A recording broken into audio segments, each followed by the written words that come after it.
अस्सलाम वालेकुम। कैसे हैं आप सब? अच्छे हैं ना? अल्लाह हमेशा आप सबको अच्छा और खुश रखे। और किसी की कोई तकलीफ हो तो अल्लाह अपनी रहमतों से हर एक की तकलीफ को खत्म करे और हर इंसान को सुकून से रखे, हर घर को पूर्ण सुकून रखे। आमीन। ये चैनल मैंने बच्चों की तालीम के लिए निकाली हूँ।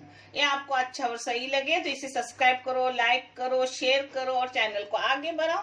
इंशाल्लाह अल्लाह रब्बुल करीम अपने सबों को जज़ाए खैर देंगे।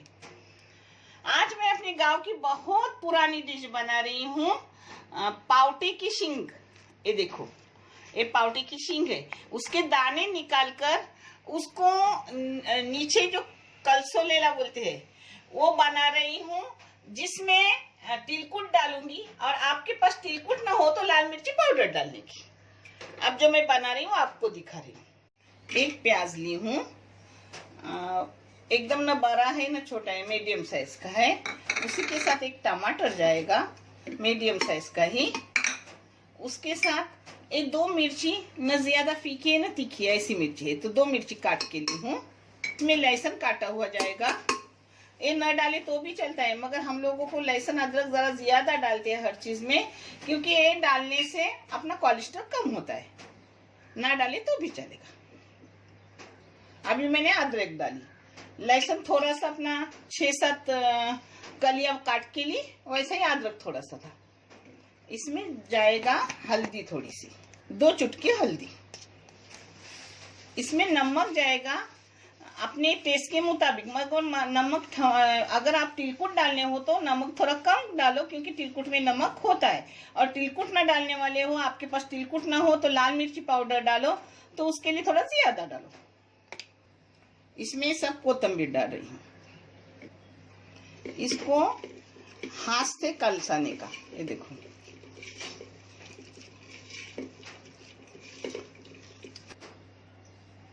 पता है इसमें अब तेल जाएगा। तेल मेरे पास तिलकुट का ही किया था कल शाम को, उसका निकाला हुआ है। इन चीजों को नीचे ही कुलसाई अच्छे से बारीक कर दी हाथ से। अब इसमें डालूंगी एक पावटे धो के सब। अब इन चीजों को एक जा करूंगी। अगर आपको तिलकुट नहीं डालना है, लाल मिर्ची डालना है तो इसी टाइम डालो, और तिलकुट डालना है तो ये नरम होने के बाद उतरते टाइम डालूंगी और थोड़ा हिला के नीचे उतरूंगी। इसमें ये 1 गिलास पानी डाली। पानी हम अपने जैसे आपके पावटे हो, जितनी तरकारी उस हिसाब से पानी डालो। अब इसको 3 सीटियां लूंगी और देखूंगी अपने पावटे हुए कि नहीं। इसके साथ पानी भी सूखेगा, इतना ही पानी डालो, नहीं तो फिर बाद में सुखाओ। अपनी 3 सीटी हो गई। अब आपको दिखा रही हूँ।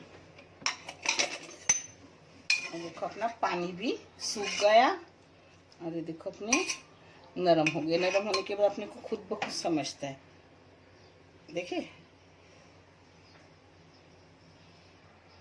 ये देखो अपने एकदम नरम हो गए। हाँ, अब इसमें तिलकुट डाल रही हूँ। अगर आपके पास तिलकुट ना हो तो फिर तिलकुट की मेरी बहुत सी चीजें गई हुई है। तिलकुट बनाई हुई मेरी रेसिपी गई हुई है, आप देख लो और तिलकुट बना के रखो। तिलकुट अच्छा लगता है, क्योंकि तिल के बहुत फायदे हैं और अपने पेट में तिल बहुत सरी जाती है। इसमें चाय की चम्मच 3 चम्मच तिलकुट डाल रही हूँ, बस होगा, क्योंकि हमेशा बनाती हूँ तो पता रहता है कि कितना लगेगा। तिलकुट को और अपने पावटे को एक जा करूंगी, पूरे सूखे करूंगी और फिर आपको वीडियो करके दिखा रही हूँ उसकी प्लेटिंग। और पता है, अगर आपके पास, मैंने बताई हूँ आपको, तिलकुट ना हो तो आप लाल मिर्ची पाउडर पहले ही डाल दो। तिलकुट की खुशबू लास्ट में अच्छी लगती है, इसलिए मैं लास्ट में डालती हूँ।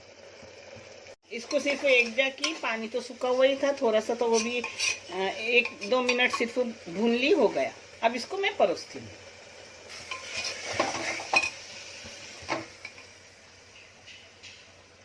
ये सब्जी चावल की रोटी के साथ भी अच्छी लगती है, गेहूं की रोटी के साथ अच्छी लगती है, पाव के साथ भी अच्छी लगती है। ये टिफिन में ले जाने के लिए बहुत अच्छी है सूखी सब्जी। और पता नहीं अब ये आगे जा रहा है या अपना पुलाव आ गया। पुलाव भी इंशाल्लाह मैं कल बनाऊंगी, आज ये बनाई हूँ।